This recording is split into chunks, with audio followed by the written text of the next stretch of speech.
What's going on, everybody? Welcome to episode 60 of the Finale Podcast. Today we got Cittilad and Tyler on for their first week of NFL picks. So, guys, how you been? Good. Been good. Been good. Okay, so first question I have for you guys is, what's caught your eye this NFL season that you didn't expect, I guess, so far? The return of Baker. Okay, that's a good one. Big shoes to fill over there in Tampa Bay, and I think he's done a great job so far. Leading them to 2-0 to start the year, right? Yep. And he's looked pretty good in both games. Mhm. They have a decent surrounding cast, but he was kind of their biggest question mark, and I feel like he's done a good job. Definitely. I mean, they had a quarterback So competition far. in the offseason. I think it was him and Kyle Trask who were going for the QB1. And then Baker kind of edged it out like late in the preseason, I think. And then he had a really good second half against Minnesota. And then I think over 300 yards passing against Chicago. We'll talk about Chicago later. They got their own issues, but that's a good one. Baker is definitely off to a hot start. How about you, Cittilad?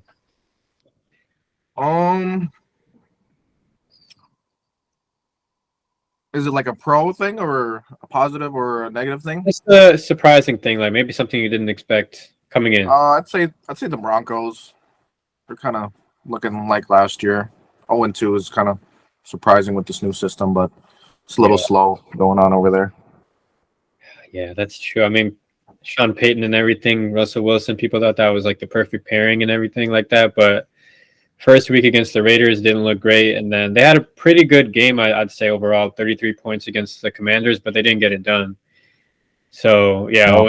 that's a tough start so far. But, okay, so first off, before we go too deep into things, what's your guys' surprises of week 2?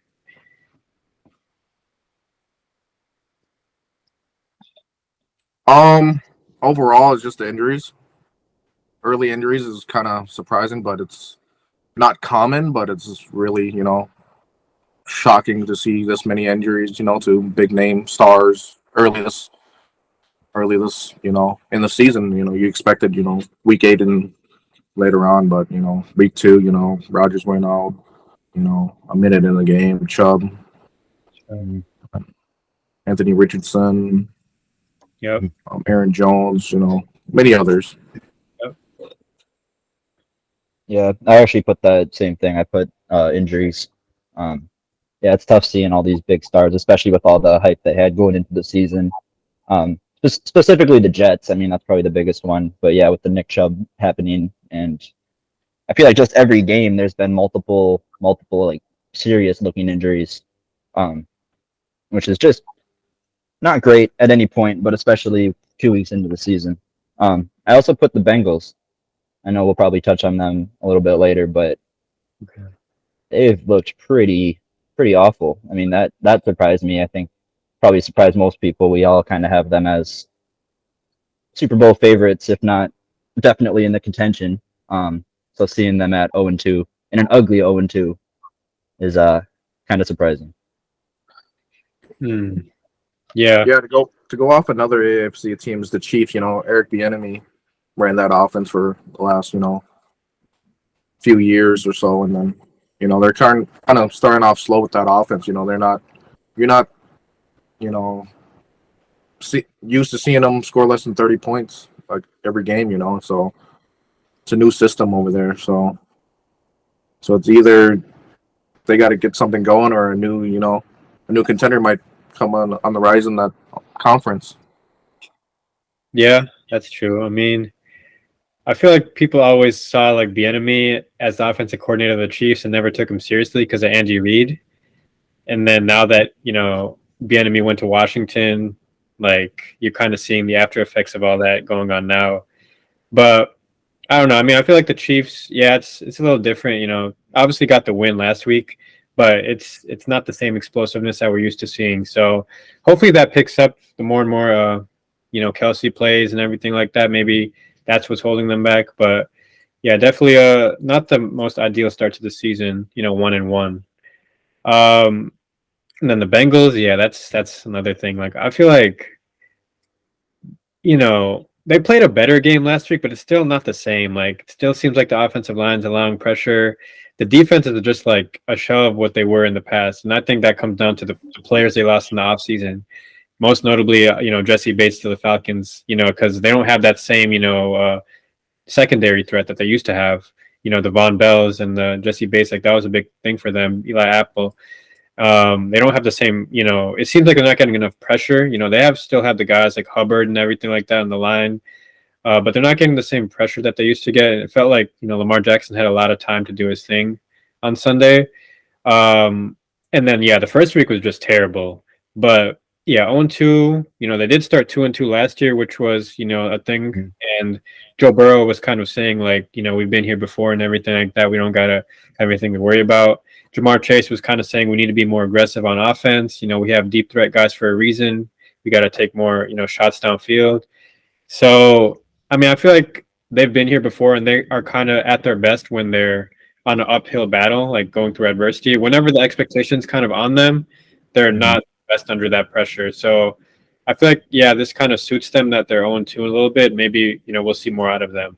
Especially in that division. I think it's kind of open right now. If the Ravens can't really hold on to the first place spot, my bad.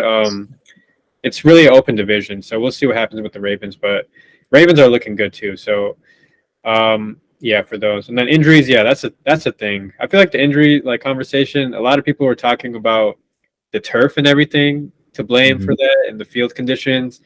And players were always trying to go back to grass and everything, but with that Nick Chubb injury, that definitely wasn't on the condition of the field. That hit went straight to his leg. That was just a freak incident. That was just a football play. Yeah, it was a football play, awful sight. People are gonna try to blame whoever made that hit. I don't know. Was it Minka? I don't know. Part of the hit, yeah. I don't know, but you can't really blame anybody in that situation. That was just a clean hit to the wrong spot, obviously. So that's tough for them. I know they just signed Kareem Hunt like today or yesterday, so we'll see how that goes for them. But that's tough because that's a severe type of injury. That's like a career-altering injury. It's not like the ACL injury you come back from next year. So that's tough for Chubb, who's had his own injury history in the past. So hopefully he bounces back from that. Yeah. So that same knee he hurt in 2015 or 2016, whenever that was. Oh, so when he was in college? Yeah, it was the same injury. Yeah. Or not same injury, but same knee. Same knee? Okay. That's tough for him, obviously. Hopefully he bounces back. He's obviously like one of the best running backs in the league too, so we'll see. For me, surprises, I got two. I'll say the first one is the Seahawks. They won a high-scoring game against Detroit. I just say that's a surprise because, the way they started the season, against the Rams, losing, 30-7, it just seemed like it was going to be a tough season for them. It seemed like, Geno Smith wasn't going to be able to replicate what he did last year. But, going against a team like Detroit, home opener, a team that just beat Kansas City in the season opener, they got all the momentum. Should we wait for Cittilad? He just cut out. I'll continue. But he'll jump back in. Basically, the Seahawks, the fact that they were able to put up 37 points on that defense is pretty impressive because that defense is still a fiery unit, even though, they have their shortcomings at times. Cittilad can join this meeting now. All right, what's up, Cittilad? Basically, what I was saying is, the Lions, they were a team with some hype coming into that game, obviously being the Chiefs and everything. So for the Seahawks to get that win and for the way they moved the ball down the field with Geno, who went toe-to-toe passing-wise with Jared Goff, which is still impressive in my opinion with the way Jared Goff's kind of been playing with the Lions these past year and everything like that. I think it's good for their future and everything. So I think they're still like in that race to be that second spot behind the 49ers in that division. Another thing, I feel like the Lions are they're too aggressive sometimes, like Dan Campbell, I know in the opening game of the season, he went for it on his own yard line. Not only did he go for it, it was a fake punt from his own side of the field, and it worked. But it bit him in the back, definitely in that too against Seattle. I feel like they just got to keep a hold on that so it doesn't become too much of an issue, because that can hurt you as much as it can help. And then another surprise I had was the New York Giants, who were down big. They were down big. Obviously, week 1 they got destroyed 40-0, and then week 2 against Arizona they were down big. And like Arizona's a team that's not supposed to be competitive this year, but they were down big against that team, and they were able to bounce back and everything like that. But it's not good for them to start the season in this way. There was some hype coming into the season, obviously, for them to capitalize off everything they built last year. But the defense is not looking the same by any means. The offense is not taking the same. It seems like Daniel Jones is nowhere near himself. The Daniel Jones we saw last season. If I'm not mistaken, Saquon just got injured. Yeah, he's ruled out for tomorrow. I'm going to confirm. Yeah, he's ruled out for tomorrow. So, I mean, that doesn't help them either. They're going to San Francisco. I mean, that's not great, So, that's a surprise for me, I guess, in terms of how I expected them to be. Obviously, I had them as my 2 seed this year, but they're playing like a team that's not even in that running right now for the playoffs. Those are my surprises. How about your guys' disappointments for this week? Or week 2. Specifically for week 2? Or just for the season? Week 2, I guess. But it can go with the season as well. Of course, it's I'll come up with one for week 2 because I kind of had like the Bengals for like the overall season start. Yeah, my biggest disappointment for the past 2 weeks has got to be the Vikings. Okay, yeah, I agree. They were 11-0 in close games last season, I believe. One score games. Now they're 0-2, so that's kind of surprising with that offense. But I'd say the defense looks familiar to last year. They're not really doing much. We don't have a lot of we as in the Vikings don't have a lot of defensive pressure whatsoever. Can't get to the quarterback. The quarterback's comfortable. They're making throws, and DBs can't lock up or just. I'd say the defense primarily right now, same as last year, but you got to get something going. You can't go 0-2 and then have Jefferson going crazy, not win games. Yeah, I feel like the biggest thing with the Vikings the past 2 weeks is the mistakes, the self-inflicted mistakes that's hurting themselves. Week 1, it's the turnovers, the silly, I think it was the mishandling of the snap, the first one. Then there's the strip sack, Antoine Winfield. There's another one in there that I'm forgetting. Oh, there was the pass to KJ Osborne that basically got ripped out of his hands in the red zone. There's last week the punt return that went into plus territory and it got fumbled. There's a Justin Jefferson fumble out of the end zone. Touchback, yeah. There's a lot of fumble. Yeah, offensive line not holding up. Sacked. Offensive line is looking terrible, but it's not like we're surprised by that. I mean, we had seen it last season, but they obviously have confidence in this group. Edding, young player, they probably thought that maybe he'll step up this year, but it seems like them signing that guard this week shows that they want Dalton Risner, I think his name is. They want him to step into the lineup for either Ezra or Ed Ingram. So there's obviously issues with that group. So hopefully that can get figured out. I think that's a big reason why this 0-2 starts happened. Otherwise, they very, very easily could have been 2-0, and that's not even crazy to say because look at Kirk Cousins this year. He's probably the best quarterback in the league. That's not even being biased. I think he's leading. I think he's leading in something. He's leading in either touchdowns or passing yards. I think both. Yeah. I just saw something about it today. So he was like actually number 1. I was like, whoa. All right. And like you were saying, Cittilad, like Justin Jefferson, and everything like that. Like he's stepping up. Obviously last week, go against Philly. The year before when they went against Philly, he had like 2 receptions. Last week he had like almost 130 or something like that.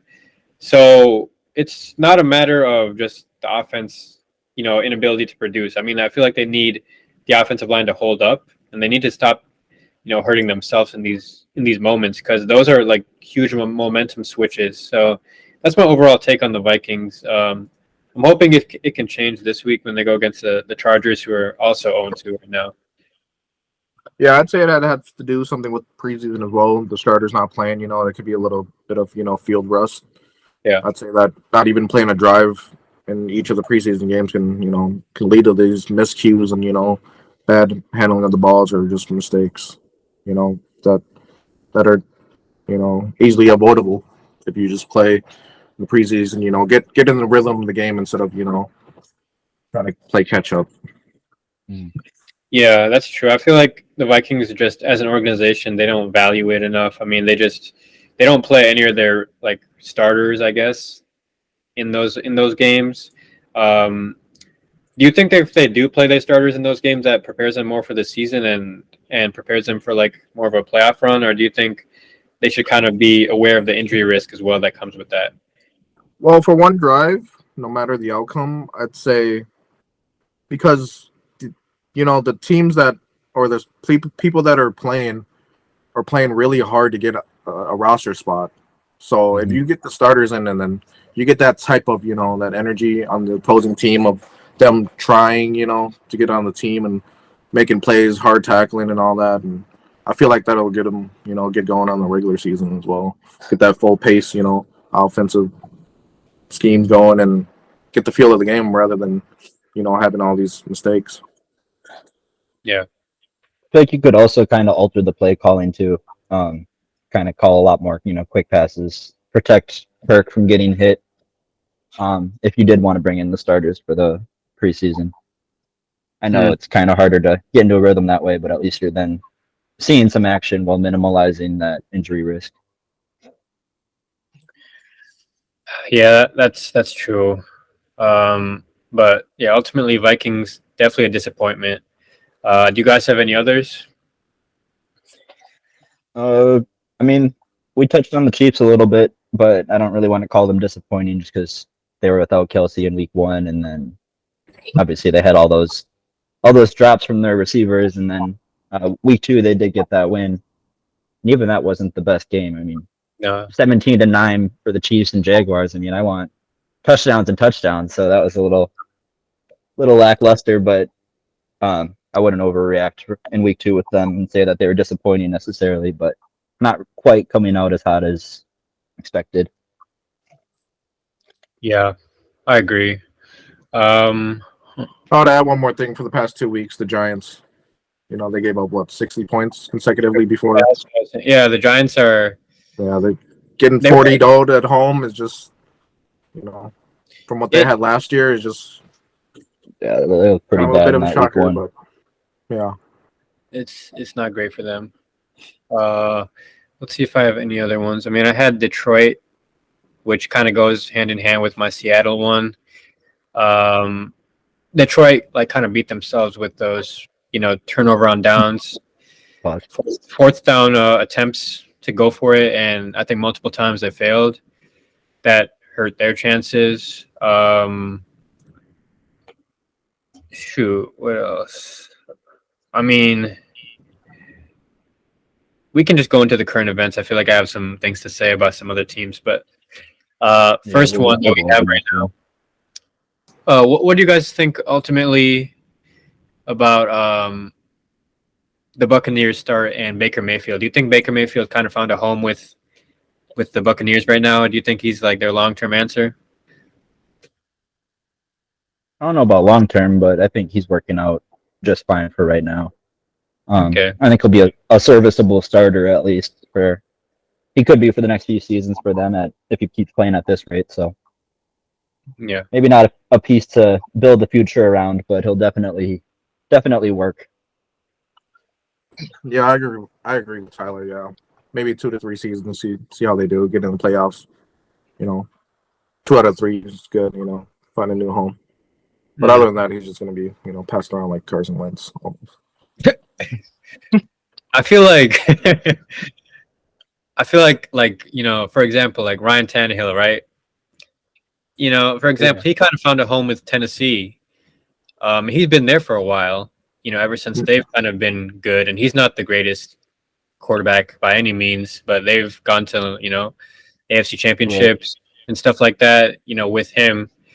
I think it matters the way they play. Obviously, the Buccaneers have weapons around Baker that, complement him. Mike Evans, for example, amazing game last week. He's trying to get his contract. If they can keep him around long term, that helps Baker. Chris Godwin is, looking more and more like himself.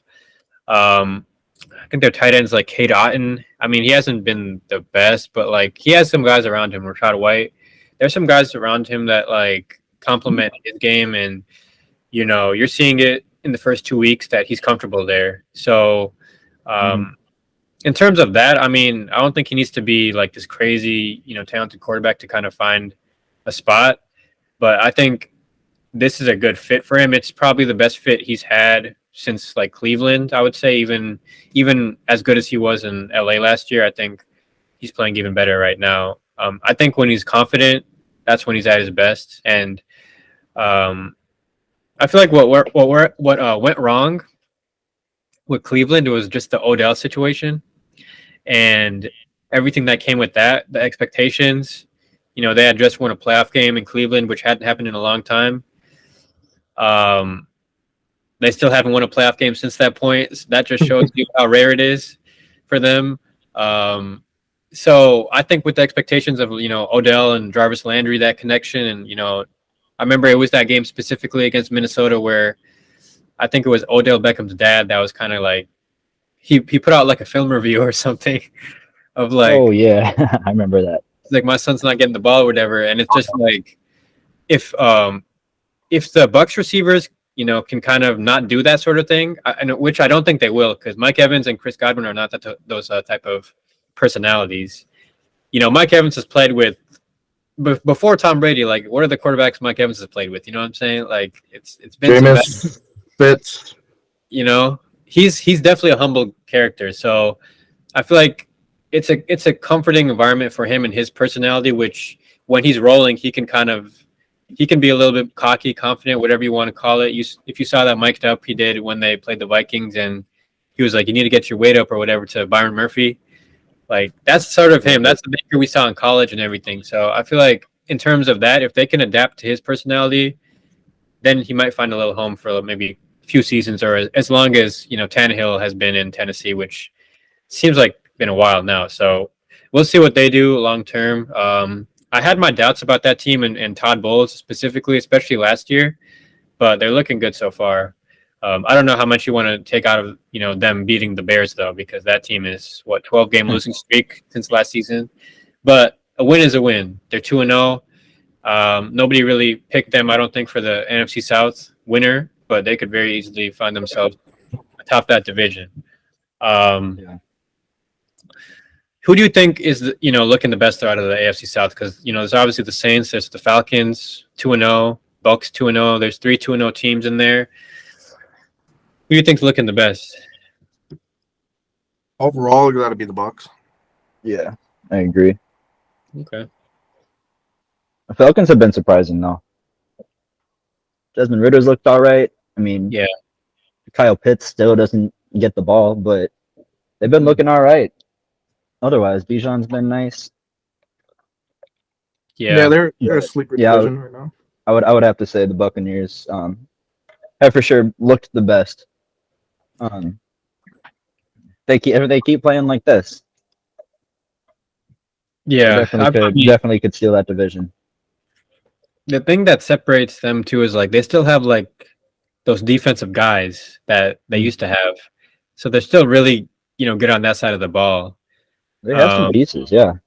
They obviously they retained a lot of pieces. They didn't lose the Tom Brady's, the Leonard Fournettes and stuff like that, but the pieces they still have, it's still impressive. They just need that quarterback play, I think, that can kind of propel them forward. And now that they have that, I mean, they have every chance to win it.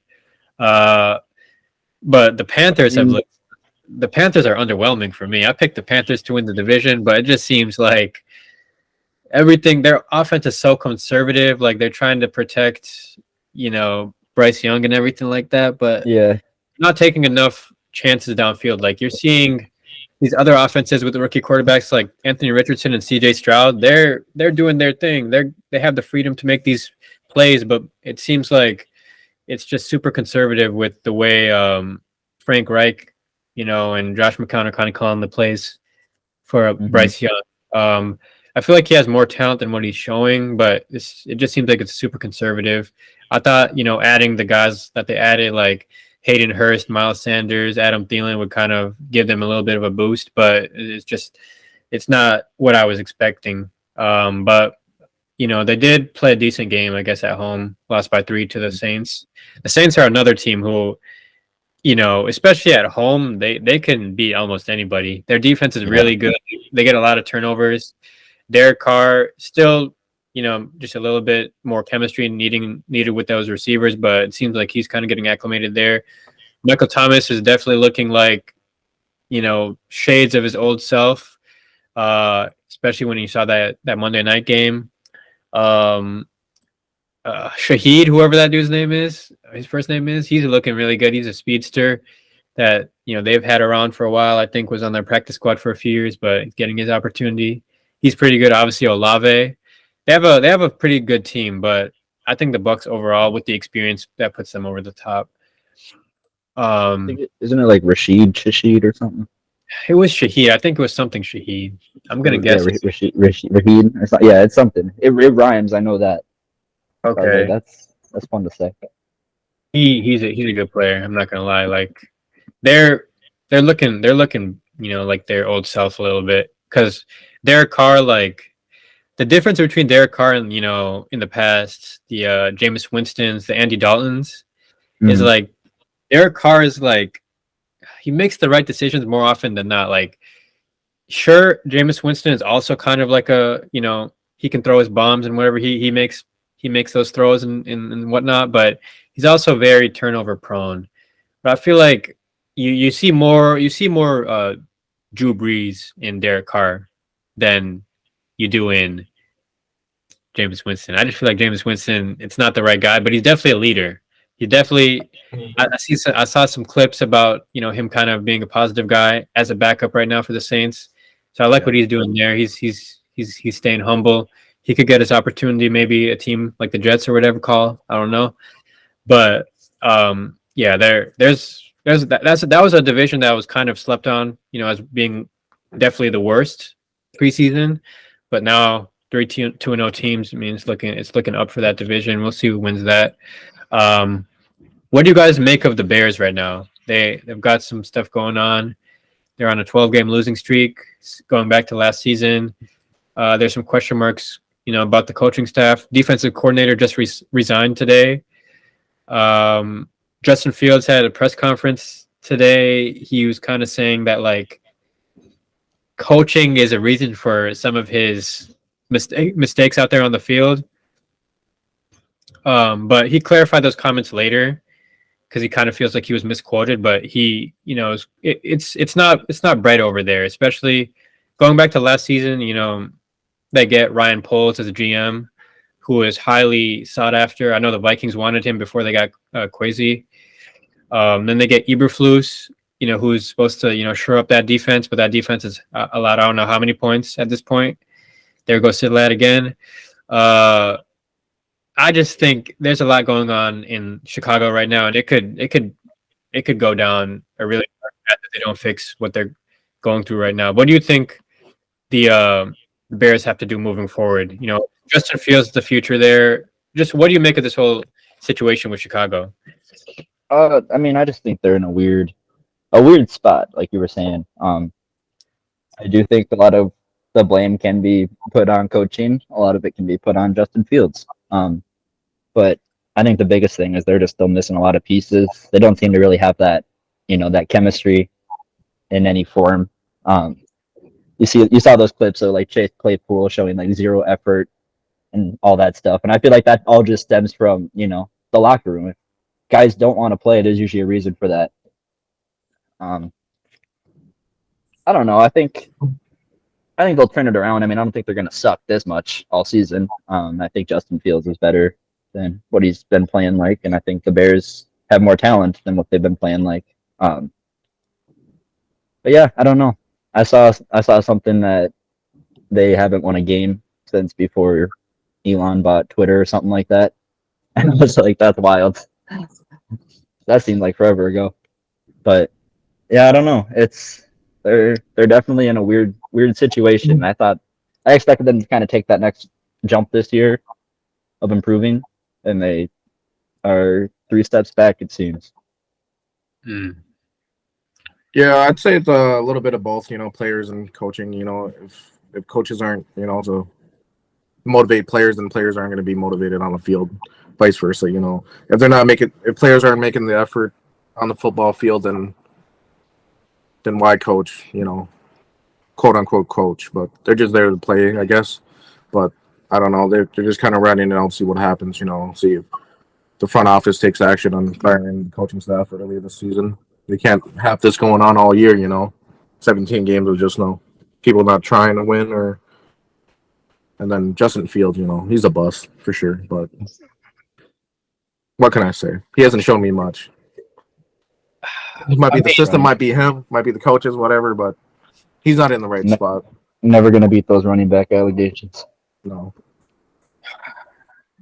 Hey man, I mean, they added Claypool, who was really good in Pittsburgh. They added DJ Moore. Cole Kmet is a pretty. What they give up for Claypool? What, a second round pick or something? Yeah. Wasn't it? Was it a second? Was it? I thought it was a. I think it was second. Was it a second? Oh, it was a first. I mean, that's crazy. No, not a first. Oh, it's the same as what we did for Diggs. No, for Hawkinson. Hawkinson for a second. Okay, it was a second. But that second was like pick 33, I'm pretty sure, right? I mean, yeah, because they're not wasn't good. that what used on Joey Porter Jr. or something? It was somebody, yeah, I think so, yeah. That's a tough trade. I mean, yeah. I mean, hindsight's always 20/20. You can look at any trade and say this or that, but I mean, hey, at the time they thought they were trading for a top 5, top 3 receiver in the league. That's what he said he was going to be. According to him, yeah. Yeah, I'm still waiting to see it. That week 1 was pretty ugly. Maybe it's just the situation, but it was like coaches, man, 3rd best receiver on his team. He's just not looking. I mean, I don't know what it comes down to because they're not putting up good passing numbers either. It seems like Justin Fields' first instinct is still to run, and it seems like the coaching setup is still kind of we want you to run almost. They're kind of it's kind of like he was saying. He feels like there's a lot of voices in his head right now, and he's not playing like himself. The Justin Fields that we were seeing, back in college was not just run first type of guy. He had the arm. He was showing off arm talent at Ohio State. He could obviously run the ball. He's an athletic guy, but that wasn't his bread and butter. But in the league, I mean, last year rushing for 1,000 yards, but they're one of the worst teams in the league. They get the first overall pick. What I'm saying? So it's just it's not a formula for winning. So that's why I was hoping with these receivers that they were acquiring that they're going to, get a better, future moving forward. And they're kind of going to transition to more of a passing game, a more efficient style for their offense. You know what I'm saying? But it's just, it hasn't worked out. They obviously dished out some money with, Edmonds on the defense, some guys on the defense that they, thought could help them. Eberflus is a defensive guy, coming from Indianapolis, but that defense is not looking good either. So there's some reason for concern. There's obviously a potential for Eberflus to get fired as head coach because of the direction this is all going in. Justin Fields, I mean, for him, I'm interested to see how he bounces back from this. He hasn't really been what he even showed last year. We were supposed to see a step up this year, but we see a step down at this point. So I'm hoping that can change. It's still early, but it's not a lot of promising signs going on right now. There's not really things you can look to really be optimistic about, but just hoping that this, bad run of form comes to an end. That's really all you look at with that. Yeah. Yeah, going on with that real quick, I was just going to say, it seems like he's really aggressive when it comes to running the ball, but yeah, it's like he's timid when it comes to throwing. Like his first option's not there, and he immediately tucks it in and looks to run. Like he's just, and I understand not wanting to take too many chances at this level, but at some point, you're not going to win games that way, and I think it's showing obviously for the first 2 weeks that it's just not winning football. As soon as that first look is away, just tuck it in. So Yeah, that's where I think it does come down to coaching, because that's not who we knew Justin Fields to be. yeah, Like, he has an arm. seems He like has a confidence problem. it just comes down to, like, being in a funk, and I think it comes down to also, like, all these coaching people in his head. The quarterback coach, the offensive coordinator, probably like telling him, like, if this is not there, run. And they're making it too simplistic for him, because he's very much capable of putting up higher passing numbers, but it just seems like he's kind of been groomed into being this running type of quarterback. It's almost like this is all they see him as, but that's not all he has to his game. He's obviously a quarterback first. That's what he showed coming in, but I don't know why they transitioned into that. Even his first year with, I think Matt Nagy was still there. He wasn't doing all this running, but as soon as Eberflus came in, like, he saw that he has running potential, made him this guy. Whoever their offensive coordinator is not doing a good job with that, in my opinion. I feel like you need to get the best out of your players and not make them overthink situations. But I feel like it's such a structured environment that, like, his instincts are always to run because that's what he's had success doing. But at the same time, any defense in the league will game plan for that every single week, and they'll shut you down. Like, you can have your little 9 attempts for 60 yards rushing, it'll be cool, but you're not going to win games that way. It showed last season, and that should have gave them enough to build on. I think the coaching staff should have went back in the offseason and been like, how do we build on this? We don't continue to run the ball because this got us the first overall pick in the draft. We got to change up how we actually play and play winning football. Like, nobody wins just being a strict runner, not even Lamar Jackson. So I don't get it from that standpoint, and it doesn't make sense on top of that when you add in these good players. Geez, Cittilad. But when you add in these good players, it's just like, it doesn't make any sense that you're still playing this way, because DJ Moore is like, you're not making him useful. You're making the defense stay on the field all the time, and when the defense stays on the field all the time, they get tired, and then that's when they start getting vulnerable, give up points. Oh, it's a lot going on. They need to fix up their situation. Honestly, like, their whole operation could be, like, in trouble soon, even their GM, because this is not like the way they should be building. They're not taking steps forward. They're definitely alone at the bottom of the NFC North right now when you look at all the teams. Yeah. That's all I got to say. I'd say they're, I mean, I guess you could argue the Giants, I'd say they're bottom of the NFC in general at this point. Oh, awful. No question. No question. I can't think of a worse team besides Arizona. Yeah. And So, even they, I feel like, haven't looked as bad. They haven't. Maybe it's just in comparison to their expectations, but yeah. They've definitely surpassed expectations, in my opinion. Yeah. But moving on, that's enough of that. That's enough talk about the Bears. Talk about the Bears. Have to For go the whole year. All right, going over to the Jets. Obviously, week 1 injury, Aaron Rodgers, Achilles. Robert Saleh says Zach Wilson's our guy. We're not looking for a quarterback. Zach Wilson doesn't play the best in Dallas. Week 2, turnovers. They lose by, I think, 20, so 30-10, I believe the score was. Didn't look great. Do you think for the Jets to get something out of this season, they need to go out and acquire a quarterback, or do you think there still needs to be some trust in Zach Wilson as your guy? Let Zach play. Yeah. Get his confidence building in that team. I feel like if you're not gonna play him in this situation, then you might as well ship him out, because there's no point in keeping him on the roster. Yeah. You're the hope is obviously that Aaron Rodgers comes back next year. We try this again, but um, I don't think any quarterback they can bring in will put them necessarily into Super Bowl contention, which is enough reason to just keep riding with Zach Wilson until he gives you, and unless he looks absolutely awful. But I think as long as he plays decent, and I mean, he hasn't looked great, but his confidence obviously has to build that up. He wasn't planning on playing these, you know, and then just got thrown into the game first drive. So that's gotta shake you a little bit. So yeah, I'd say just let it ride with him. Maybe bring in a veteran for some like, backup support or whatever. But I feel like he's got to be your Rodgers is starter. there. I was talking about a leader. Oh, No, I'm just kidding. No, I'm just kidding. You right. Like, Get yeah, Brady on the phone. That was just in reference to what Cittilad said last time. yeah, Brady. Cittilad was throwing shots. I'm telling you. Man, Still stand on it.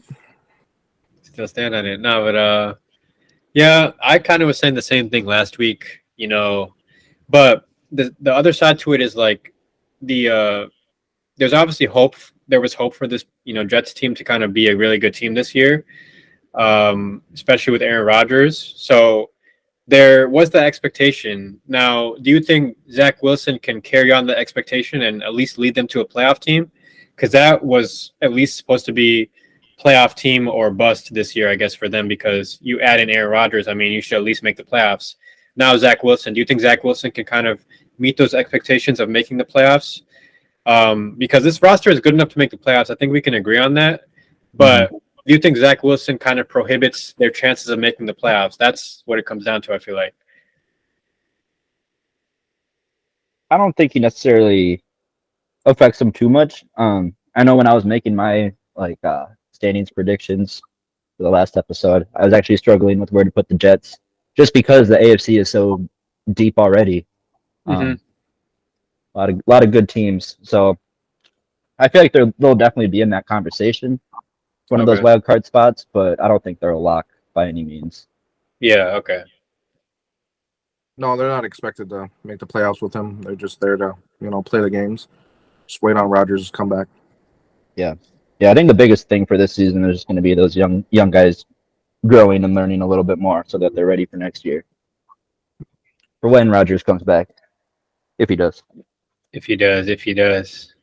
Yeah, that's true. I hope so. I don't want that to be the last time we see Aaron Rodgers play. That would suck.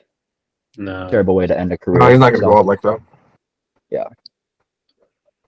Is there going to be a point for you guys where you think that they might make a quarterback switch if Zach Wilson is, obviously continue to trust him, build his confidence up, give him time? But do you think there's going to be a point where they're trying to rescue their season and maybe make a move? I'd say they lose 4 games in a row. Yeah. Yeah, I think if he just starts playing awful, then they might look to do that. But I think if they do that, then that means that they're looking to trade Zach somewhere else. Or for sure. Them all together if he plays that terribly. So he has to play his worst football, constantly turning the ball over, making stupid decisions. But if he's comfortable in the pocket, he can make those throws. Any quarterback can. If you give a good quarterback time to throw, they can make those throws. But he just needs to make the smart decisions. If he just has to play good enough to be Brock Purdy in San Francisco, or how Jimmy G was in San Francisco, I guess. I think about all good teams that had not great quarterbacks lead them to success, and they all just happen to be 49ers. But it's a good example of just an average quarterback put in a good system, and they can be successful. So I think as long as he makes the plays he's supposed to make and he doesn't make too many stupid errors, they'll be all right. True. We'll see what happens with them. They did play the Cowboys last week, so that doesn't help. Shit, lad. All right. I also feel like expectations are different. Last year when everybody was down on him and calling him a bust is because we were expecting him to take that next step as a starting level quarterback. Whereas we know he's not going to be great. We're not even expecting him to be good. So as long as he's just okay, I think that'll be, good enough. And enough for the fans too to be happy with his performance. I don't know. I feel like New York fans don't like. They're not satisfied with unless they win. That's true. New York fans will never be happy. Yeah. Okay.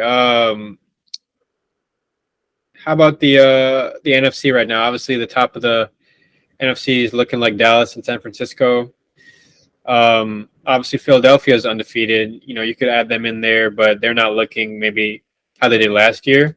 Losing both coordinators probably affects that. Defense has allowed some points over the last couple of weeks, which also comes down to them just being up in games and the other team kind of just passing a lot. So that could come down to it too. But between Dallas, San Francisco, and Philly, like who do you think is looking like the best in the NFC right now?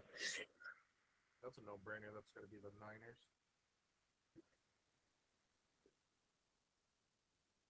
Yeah, I'd agree with that.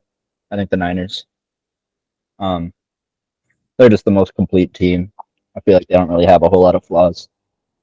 I mean, when your biggest flaw and question mark is your quarterback, and you're still putting up a crazy amount of points. Your defense is incredible. You're winning games.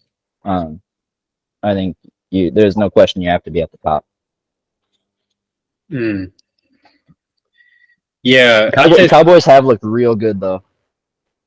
they've looked really good defensively, especially like they've looked like way better than they have in the past. Just seems like this might be their year, kind of like last year with Philadelphia. But it seems like San Francisco also just they have it figured out, like a winning formula, and they continue to put that in place.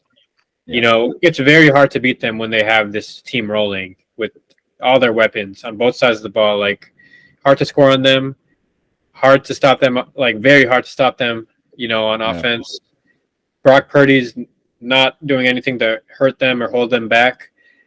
So, I mean, I don't know what it's going to take to beat that sort of team. As good as Dallas is, as good as Philadelphia is, I don't know how you can beat San Francisco. But it's going to be interesting to see because I feel like these teams could continue winning throughout the whole season. And it's going to be interesting also, like, just who's going to get that number one seed. You know, that number one seed is going to be pivotal for who goes to the Super Bowl. You know, I feel like the number one team in the NFC, like, if you host these playoff games, that makes a difference. So I'm interested to see, like, what happens with that as well.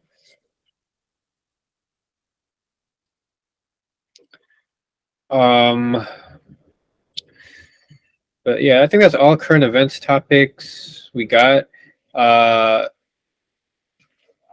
So score predictions, we can go into that. All right. Cittilad, I can barely hear you though. Hello? Yeah, your audio's a little messed up. I didn't even hear when he said Niners, but Tyler said, yeah, he said Niners. So. I had to catch that alley-oop. I heard him a little bit. Oh, okay. You might want to exit and rejoin. I don't know what's going on today. Hello? We barely hear you, man. You don't have to shout. Just say like Giants 24. Connection issues on like the Safari part, but I got the app right now. Your device is underwater. I'm here. Got that iPhone 4. The quality is good, but it's just the audio. On a desktop. Hold on. I'm gonna have to cut this out of the podcast. Microphone.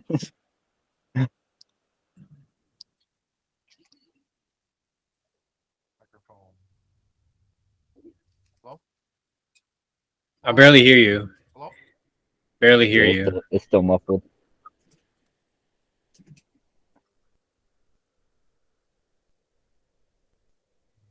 That's weird. I don't know how that happened. It was good at first.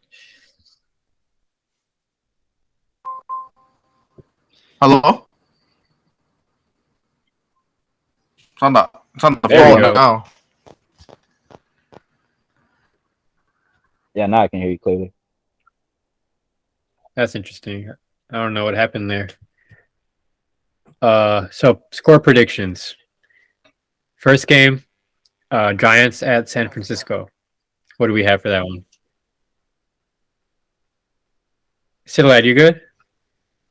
Gonna be a close game. No, I'm just kidding. I got the Niners winning 34-17. And I made that prediction before I even realized that Saquon was out. I'd be surprised if they get to 17, to be honest. But I just think it's going to be a blowout one way or another. Okay. 49ers pretty convincingly. Especially with how the Giants have been playing this year. Mm-hmm. Do you think they should have paid Danny Dimes? No. No. I mean, they had to, though. Like, I do think they made the right decision from a business standpoint, but I don't know. I've never thought that he was like that guy. But they seem to think he's their quarterback. So True. He definitely was that guy against Minnesota. yeah, we made him look like that guy. But we tend to do that. How about you, Cittilad? I can't hear you. Hey, you're gonna have to hold up a sign. Be like, Well, how about you, Markos? Who do you have in that one? I know you're not. I know your scores aren't mattering for this week, but not for this week, but San Francisco at home. I think they'll handle it. Yeah. I mean, the score might look a little bit closer because the garbage time points. Probably a lot of passing going on at the end with Daniel Jones. Probably numbers might look pretty decent, but I think San Francisco will win this convincingly. Yeah. But before the season started, I would have saw this game as like the Giants might put up more of a fight. Yeah, before the season, I definitely agree. I think this would be a lot closer. Yeah. And I don't want to overreact on the Giants either. I don't want to overreact on any team 2 weeks into it, but from what I've seen, you put up 0 points against Dallas, like good luck against San Francisco. Yeah. That's a tough one. At home too against Dallas, but yeah. Yo. All right. Yeah, there we go. Who you guys said, lad? Yeah. 49ers, Giants. Yeah. What do you guys think? I got the Niners, baby. 31-13. Come on now. All right, yeah. Yeah, we're you probably didn't hear most of that, but we're in agreement on that. I heard everything. Easy blowout. Okay. Sunday games. We got Tennessee Titans at Cleveland Browns. What do we got for that one? I got Cleveland in the close one, 31-24. Let's hope Dustin Hopkins can make some field goals in this game. We need that. You can't have any misses. Need about 10 of those. 10 of them things. All right, I picked Tennessee, 21-17. Just first week with a different game plan without Nick Chubb. Don't really know how Cleveland's going to come out. They haven't really shown me anything to be excited about. I think it'll be a close game, but yeah, I have Titans winning 21-17. I mean, they signed Kareem Hunt. Do you think Kareem Hunt's gonna, obviously help that backfield out for the time being? He has history there. I'd say so. Yeah. I think he's going to be a nice addition. I don't know how much he'll, be in the rotation immediately, but he definitely knows the system. Obviously, playing there the last few years, so I think he'll be a good addition for them. Okay. Next game we got Atlanta Falcons going to Detroit to play the Lions. What do we got for that one? I got the Lions. Okay. 27-21. Before the season, I probably would have picked the Lions to blow them out a little bit more, but Atlanta's been playing nice this year, so I'm expecting a good competitive game. But I do think the Lions are the better team, so I think they'll pull it off. Yeah, I got them winning 33-23. Almost every game so far, the Lions have been putting almost 30 piece a game, so they got that offense. So they can for sure put up 30. Okay. Next game, we got the New Orleans Saints going to Green Bay to play the Packers. What do we got for that one? I got Packers at home, 24-10. Saints didn't look too good, against the Panthers on the road, but they'll probably, lose convincingly here in Lambeau. I got the Saints winning 24-17. Just felt wrong to pick the Packers while wearing this jersey, but no. I feel like the Packers have looked decent. Jordan Love has definitely. Your pick was right on with that, Markos. I think Jordan Love has looked great so far, but I don't know. I feel like the Saints are playing pretty good. I think they have a better overall roster, so I have them winning 24-17. Okay. Next game, we have absolutely no bias on that pick. Hey man, Saints are pretty good. I mean, Vikings have our history with both teams, but Denver Broncos going to Miami to play the Dolphins.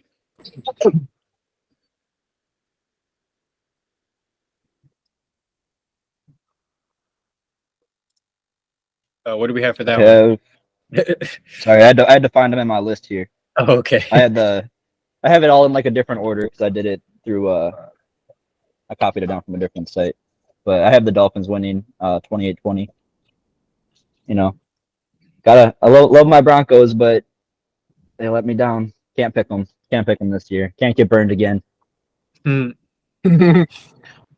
got the Dolphins winning 27-17. It's gonna be hot down there, Russell Wilson is traveling through 2 time zones, so circadian rhythm's gonna be off. He'll do high knees on the airplane. It's okay.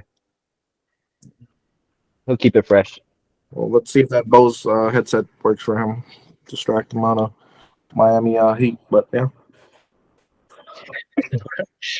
Okay. Next one, we got the Chargers going to Minnesota to play the Vikings. What do we have for that? Close one. It's gonna be another close one. I got Vikings winning 30-27. I like it. I got Vikings 28-24. Yep, 1-score game. I could definitely see it being a higher scoring game though. You have 2 very explosive offenses, so a lot of big play opportunities in this one. Yeah, we'll see if JC and Derwin can hold JJ, huh? Yeah, this is the battle of the 0-2s. Yep. Next one probably should be 2-0, but awful well, starts. It is what it is. It is what it is. New England going to the Jets. What do we have for that? I got the Patriots 23-13. Zach Wilson's your QB, but you also have Mac Jones, so either or will win each other. Okay. It all depends on who plays better. So I got Mac winning. Plus, your defense is pretty good. Mm-hmm. This was a tough one, just because Bill Belichick always brings it on defense. He always has a plan to shut down every team. So I don't think Zach Wilson's going to be the one to expose him necessarily. But I do have the Jets winning 21-13. Just like the Patriots' offense is kind of flat. I don't have a lot of faith in Mac Jones, and yeah, I just feel like the Jets have more playmakers on that offense. So not going to be a pretty game necessarily, but I could see a defensive 21-13 final. For the Jets. For the Jets, yeah, sorry. Okay. Next one, we got Buffalo going to Washington. This is my upset of the week. I got the Commanders winning 40-23. Wow, okay. Wow. I got them with a 40-piece nugget right now. I like it. Just because they're 2-0 right now. Just that defense. Defense is pretty good. That offense is pretty good. Sam Howell's he's a baller. But, I think he's going to outplay Allen here. Show him who's boss. Allen, he forces throws, makes stupid decisions, and that's going to cost him the game. Josh Allen's a bust. I was gonna say, is that one a bust? Not quite. Automatic bust. No, I like it. I like the boldness. Commanders have definitely been nice this year. The Bills have struggled. But I have the Bills winning 27-17. I just think, they'll turn it around eventually. So Josh Allen's kind of been looking better. Last week he looked all right. So Yeah, last week they dominated the Raiders. Next one, we got Houston and Jacksonville, divisional matchup. I got Jacksonville winning 24-9. Just Houston, it's Houston. nothing else to say. Nothing else. No, Houston, they and the Astros. It's Houston. Yeah, I got the Jaguars winning 31-21. I think it'll be a pretty convincing win, though. I think those, garbage time points, Jacksonville puts it up early and kind of puts it out of reach. What do you guys think of how CJ Stroud has kind of started the season? Haven't seen a highlight from him. Well, we're not watching Houston. No, sir. They and the Astros. He not too bad. He's playing his role. No, he's looked all right in the plays that I've seen of him. He's looked okay. So okay. Not the reaction. Better start than Bryce Young. That's Bryce. Yeah. No, yeah, by far. That's what I was saying about Bryce. Like they're kind of keeping Bryce in a box, whereas Anthony Richardson and CJ Stroud kind of doing their own thing. But okay, next one we got the Colts and Ravens. I got Ravens 20-10. Whether or not Richardson plays, is he questionable? I think he's out. Okay. I mean, he might still be listed as questionable, but I was pretty sure I saw that he wasn't going to be. Yeah, 20 to wasn't 10 expected to play. Yeah, he's in the protocol. So yeah, and I'd probably have this as a closer game if he was fully healthy, but I think with him out, Colts stand no chance. Ravens have looked incredible, so Ravens win 31-16. All right, next one. We got Carolina Panthers going to play the Seattle Seahawks. Going off Bryce Young, he's going to get clamped by the 12 man. Mm-hmm. I got Seattle winning 33-12. Yeah, I got Seattle winning. Is going to scare him a little bit. Okay. I got Seattle winning 27-17. Like we were saying earlier with Bryce Young, he just kind of starting off real slow. Not necessarily to the fault of his own. Like you said, it seems like coaching is kind of easing him into it, being really conservative with play calling and everything. So, and maybe that's just because they know he's their quarterback of the future and they're not in contention. So maybe they're just, wanting him to get his rhythm or whatever. But they haven't looked great to start. So Seattle should handle business here. At home, especially. Okay. Next one, the game of the week: Chicago Bears and Kansas City Chiefs. I got the Chiefs coming back, 41-20. That's okay. Hopefully, they bring their offense, firepower back. Yeah, I can definitely see the Chiefs putting up a lot of points on the Bears. I do have them winning just 31-14, just because I assume they put up a few quick touchdowns and then run the clock all of second quarter. So, or second half, I mean. Yeah. Is Kelsey playing? Yeah. Yeah, he's everything that I've heard, he's fully healthy now. So. Oh, he played last week. I forgot. Yeah, he played last week. Next game, we have Dallas. If Taylor Swift pulls up, they're winning by 50. Travis Kelce. The commentator was like, "Yeah, he said found a blank space." Yeah, found a blank space. That's a good one. Gonna shake off the defenders in this next game. Cringe. Next one, we got Dallas and Arizona. I got Dallas winning 30-17. Defense might score at least 2 of those tutties. Yeah, I got the Cowboys winning about 150 to. No, I'm just kidding. 31 to 10. It should be no competition here, really. I mean, Cowboys have looked real good both weeks, giving up 10 points and then 0 points and then 10 points. Like, if the Cardinals do get 10, I will be impressed with them. That should be a moral victory in itself. So Yeah, 17 is generous. Next one, Sunday Night Football. We have Pittsburgh Steelers going to Las Vegas to play the Raiders. Battle of the mid. I got Raiders winning 23-17. Let's see if Kenny Pickett can not throw a pick. So this yeah, Oh, you said you had maybe Najee can rush for more than 40 yards. yeah, 2 miles an hour rusher. you said Raiders, right? Yeah, 23-17. Okay, Tyler. Yeah, I got the Raiders 27 to 14. Nothing much to really say. Like No, it's so, gonna be it's like a mid off over here. Sleeper Sunday night game. Like It'd be cool to see, just for the fact that Kenny Pickett.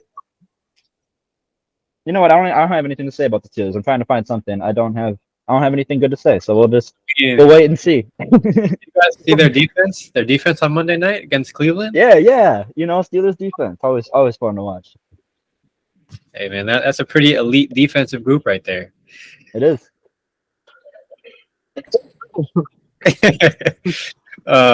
Next one, we got Monday night. One of the Monday night games. We got Philadelphia and Tampa Bay, undefeated teams in Tampa Bay. I got Bucks winning, close one, 24-17. I love it. I almost did it. What do you think it's going to come down to, Cittilad? Quarterback decision and a 2-minute drill. Okay. Yeah, I have the Eagles winning, but 27-20. I do think it'll be a close game. I just think the Eagles aren't. I mean, they're 2-0. Obviously, they were just in the Super Bowl. They're still a great team, but Tampa Bay's been really nice, and Philadelphia definitely seems to have some holes. The fact that the Vikings were within one possession and we had about 70 turnovers says a lot in itself. So I think as long as Tampa Bay plays a clean game, they could have a chance to pull off the upset. But I do have the Eagles winning. Last one, we got Los Angeles Rams going to Cincinnati. This is where Burrow goes crazy. I got him winning 31-20. If he's playing with an injury, so be it. But I got him winning. But hopefully it'll turn the season around after this game. Okay. Yeah, I agree. I think if there's, going to be a time to do it, this would be the week. Rams have had their share of struggles, but I have the Bengals winning 24-17. Super Bowl rematch from a couple years ago. Similar rosters, honestly. Two completely different teams, it seems, but the rosters aren't that different. Like no Cooper Kupp. Kind of wild. Well, yeah. Hey man, that receiver. What's that one dude's name that's been just Nakua? getting all the targets? Yeah. Gosh, he's getting the Cooper roll. Nobody doing a somebody move. Don't even hate. He's one of the best. Put me out there. I'll get 15 targets too. Hey man, he's a surprise. He's a surprise for sure. Yeah, no, he's been nice through these first couple weeks. There's always one or two that come out of nowhere. So hopefully he keeps it up. Bold predictions. Speaking of wide receivers, this is off topic, but you think Brandon Cobb still has a job? Hey man, he's with the Jets. He ain't playing if Rodgers ain't on the field. But, hey man, no matter how pretty your eyes are. he was part of the package deal to get Rodgers. So they'll Yeah, keep you're him. right. Dang. I was with them like the Giannis brothers. Rodgers like these are my requirements. Yeah, like the Giannis brothers. Brady and Gronk package deal. Another off-topic thing, since we were talking about game schedule. What do you guys think of the doubleheader on Monday nights? Dude, that's so dumb, man. They should I have one agree. started like 5 instead of Yeah, like like, 6:45 and I like couldn't- 7:15. I only watched one game last week. Like I ended up Yeah. swapping back and forth. Like I don't know. Make one at like 5:45 and then the other one like 7:45 or something like that. Yeah, I agree. Split screen multi-view, you know? Can't be doing that. But I already, I don't know I was gonna say, I got the Xbox on one part of it, so yeah, like I don't know what the thought process was behind that. yeah. I'd but- be okay with 2 Sunday night and 2 Yeah. Monday nights. I don't say, yeah, like you said, I'd be fine with it as long as they like space it out more. Like the fact Yeah, not that, like two. you know, it's like an hour apart. Yeah. True. Well, yeah. After that Nick Chubb injury, I mean, that kind of took the. I Oh didn't yeah. really want to watch football after that anyway. But Yeah, you that know. game was, yeah. going forward, I'm wondering if they're gonna keep it up this way or what. Usually when you think of primetime games, it's like, you know, I feel like there's been a lot of disappointing primetime games in the past. Yeah. So, you know, that's why I feel like last week it was like, okay, yeah, we have you can watch the Panthers and the Saints, or you can watch the Browns and the Steelers, which is obviously the better game. They brought it this year. So I feel like maybe that's the thinking behind it, because like I feel like most of us Yeah. we're not watching the Panthers. so We was not watching that, sir. I feel like maybe it's that, but other than Not even the that, highlights. okay, we get it. But other than that, I mean, Not even reading the box score. yeah, No, I don't- sir, I don't even know what the score was. 20-17. But yeah, I mean, I'm not the biggest fan, but I guess it kind of leaves you with something when one of the games is a blowout. I mean, other than that, like I said, I don't That's know. a good point. We Yeah. should low-key have a Friday game. It's not high school. No, I'm sorry. Should play Yeah, on here. Wednesdays. You said he was Wednesdays. Friday Night Lights. No, but yeah, I mean, like, remember last year there were so many complaints about the Thursday night games being like Yeah. snooze fests. Yeah, I mean that's why I feel like options are good, but at the same time, if I was a team that had that primetime game, like I would want my team being the only team that played that game against. I mean, our only game. You know what I'm saying? Yeah. Like I was gonna say, I feel like that's the biggest thing is it kind of takes away the point of like it being prime a primetime game. Like yeah, the fact that it's a primetime game means everybody's watching, you know, typically. Yeah. So you have 2 games at the same time, then it's just, you know, 2 Mhm. games playing. Like it's not anything special anymore. So channel flipping. yeah. yeah, flipping back and forth. Unless you put in money on the game, I mean, there's not really any interest. Yeah, Yeah, but bruh. Cittilad is like, all right, no more, no more. I'm out of this. He's like, all right, lad. Hopefully you can stay around for the bold predictions. You know, we still got that to do. I'm getting beat ass right now, bro. Oh, that's funny. Let me go first in case I get booted. You got it. All right, go ahead. All right, I got Baker Mayfield, 2 rushing tutties. Like it. Yeah, that's good. Mm-hmm. My bold prediction. I definitely think I used this one last year, but it didn't hit, so we're running it back. I got Kirk Cousins with 4 total touchdowns, and at least one of them is a rushing touchdown. And a gritty. I'm not gonna add the gritty this time, but I wouldn't be surprised if he pulls it out. He gets a rushing touchdown. He probably will. It's gonna be at home.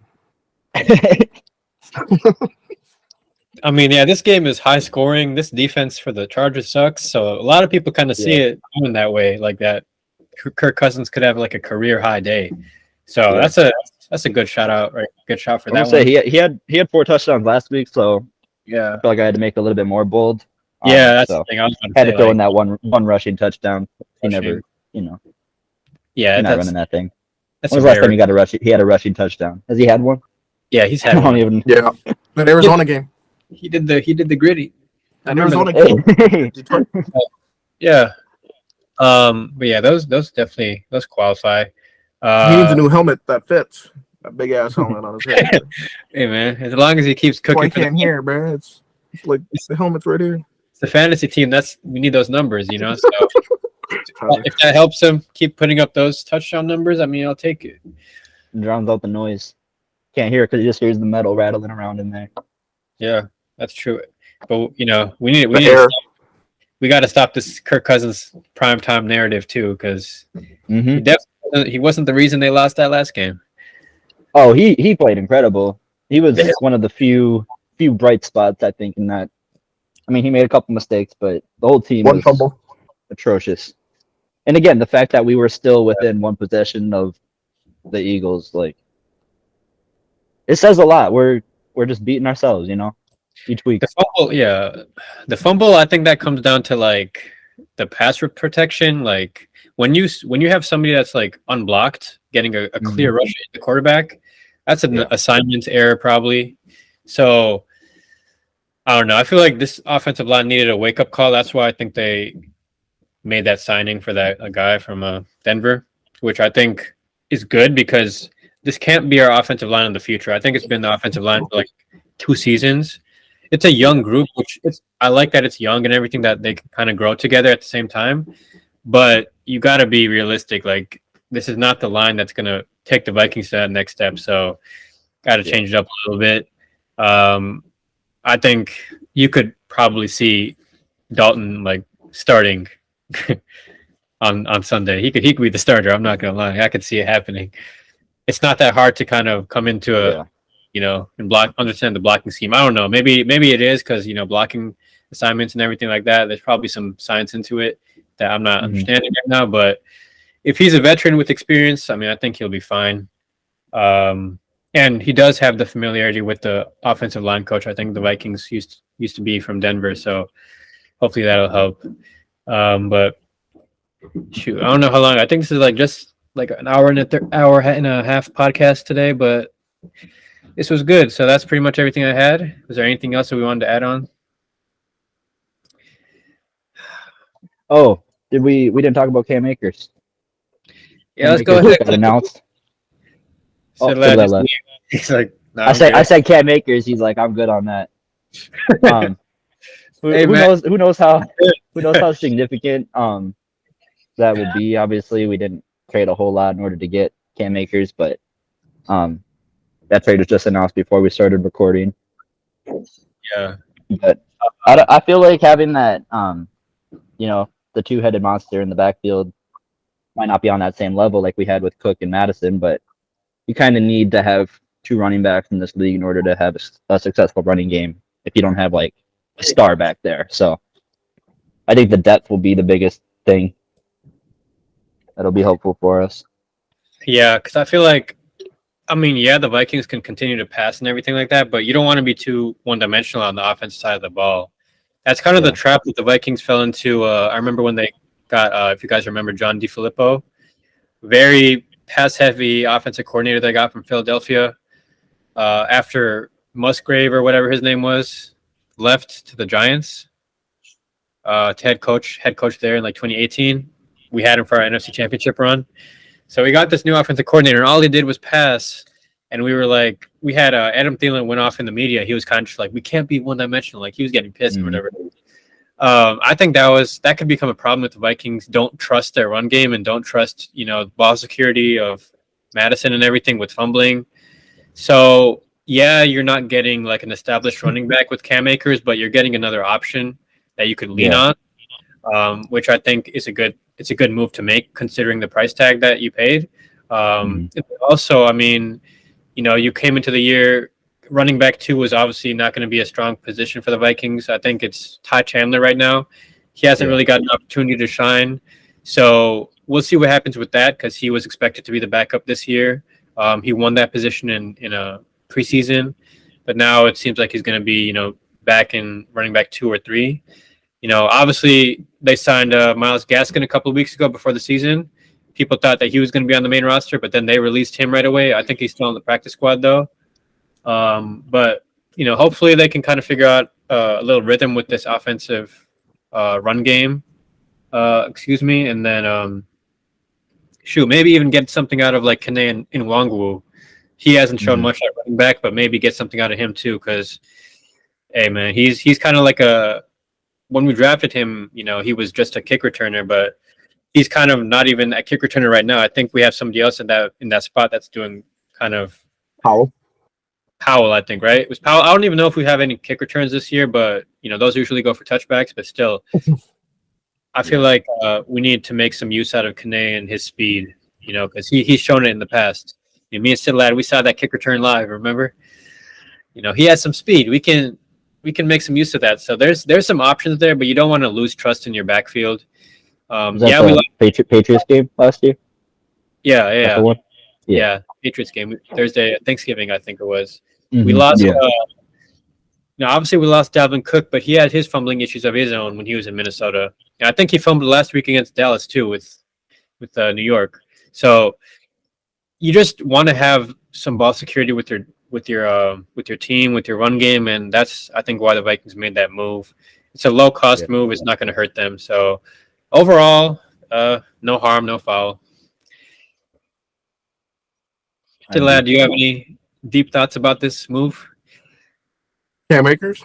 Yeah. What do you think? What's your opinion on Cam Akers? Mid? Didn't Bro get benched like a couple years ago?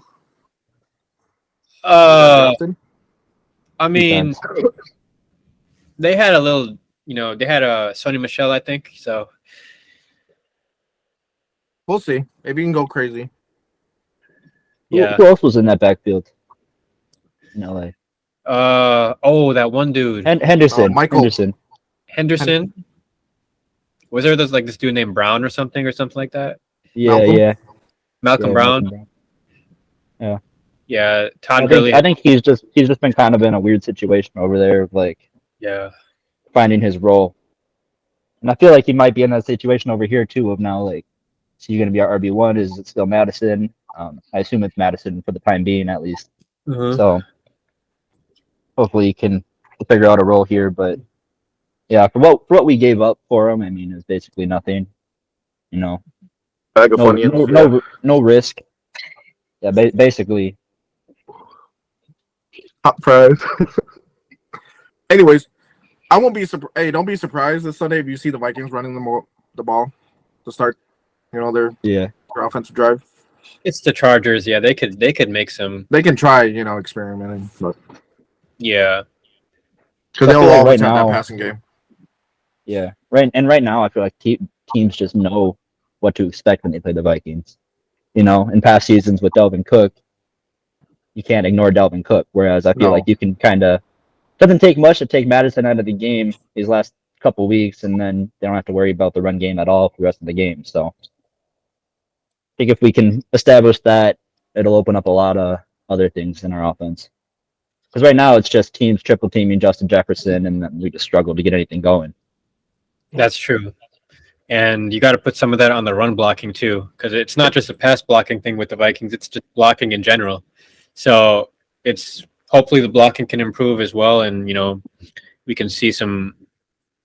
I don't want to say what I was going to say because I was going to have to say pause, but hey, man, ball security. Nah, I was going to say something else, but I just want to see.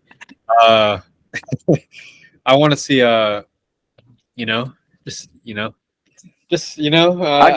it, man. You establish the run. You really suck in the D, and then it opens up everything else. I just want to see the run game open up. Let's just say that. Keep it at that. I don't want to have Kirk Cousins throw for 60 pass attempts every game. Yeah. Getting hit 50 times. Yeah, eventually. I mean, I hope not, but if he gets hurt, our season is cooked. Oh yeah, we're getting Caleb Williams in the draft. That's how bad it'll be. Probably not. I mean, at this point, 0-2 is that the worst case scenario? Not because I'm getting hurt, but it's just I don't want to see that. I've never seen the Vikings tank in my life. I don't think I have. Not intentionally, anyway. Yeah. I don't want to see that. Blair Wolf. Yeah, we have too much talent on our team for that. Yeah.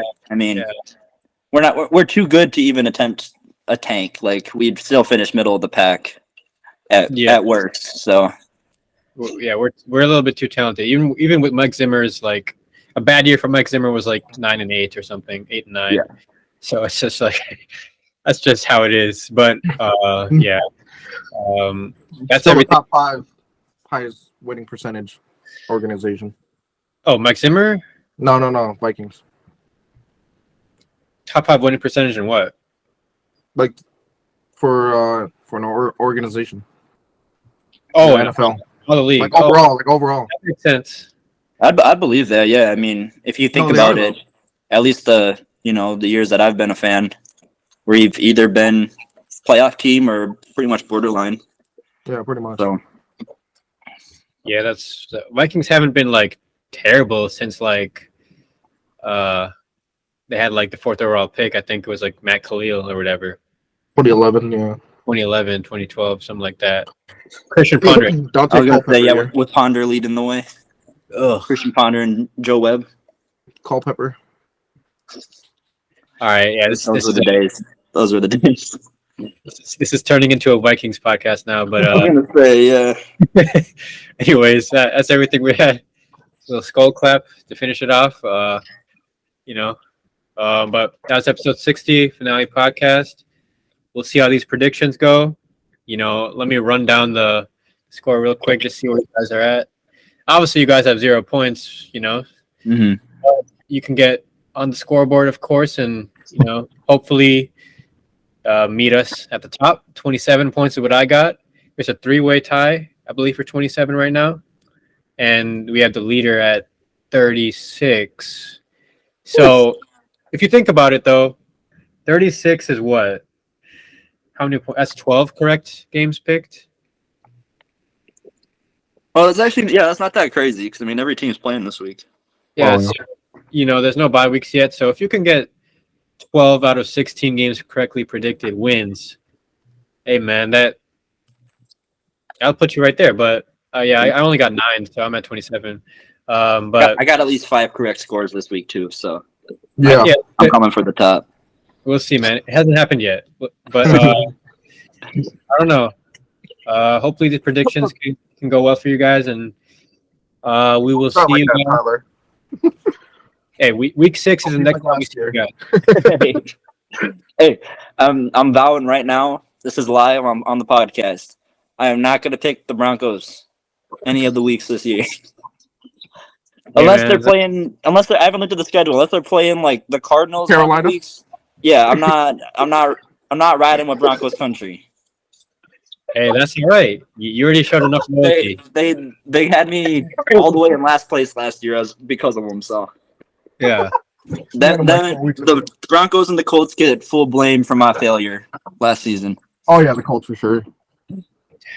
Hey, we all kind of believed in the Colts. I had them at like 1 seed, 15-1 or something. I don't know. I had them 12-5, bro. I was a little bit too on I that. don't even want to look. I know I had them in the playoffs, but Yeah.